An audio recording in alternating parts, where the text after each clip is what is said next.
লন্ডনে কি খেলা দেখালো তারেক রহমান?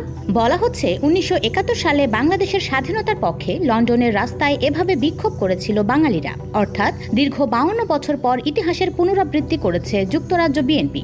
যদিও সেই সময় এত মানুষের সমাগম হয়নি, কিন্তু লন্ডনের ব্যস্ততম শহরে হাজারো মানুষের অংশগ্রহণে ইতিহাস সৃষ্টি করল যুক্তরাজ্য বিএনপি। দেশের লক্ষ লক্ষ মানুষের সাথে একাত্মতা ঘোষণা করছে। সারা পৃথিবীতে অনলাইনে যারা দেখছেন তারা বুঝতে পারছেন যে বাংলাদেশে একটি অবৈধ সরকার এই অবৈধ শেখ হাসিনার পদত্যাগ চাচ্ছে।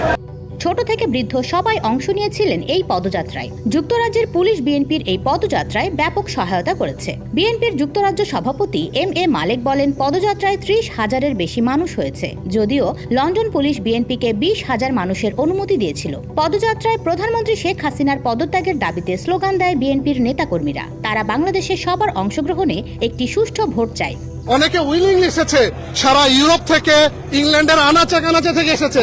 আমরা চাই দেশে গণতন্ত্র আবার হোক।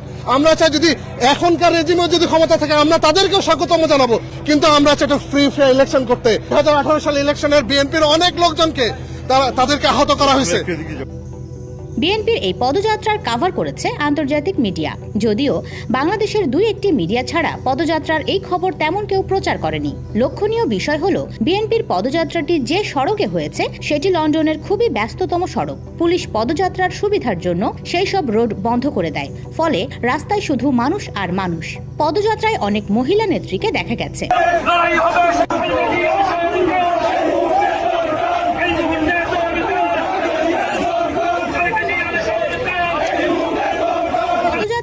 ইউরোপের অনেক জায়গা থেকে বিএনপি নেতাকর্মীরা অংশ নেন। তারা বলেন, যুক্তরাজ্যের মতো দেশে এমন হাজার হাজার মানুষের সমাগম একমাত্র তারেক রহমানের পক্ষেই সম্ভব। তারা বলছেন, তারেক রহমানের নেতৃত্ব পছন্দ করে বিধায় এখানে হাজার হাজার মানুষের সমাগম ঘটেছে। পদযাত্রাটি যুক্তরাজ্যের প্রধানমন্ত্রী ঋষি সুনাকের বাসভবনের সামনে গিয়ে শেষ হয়।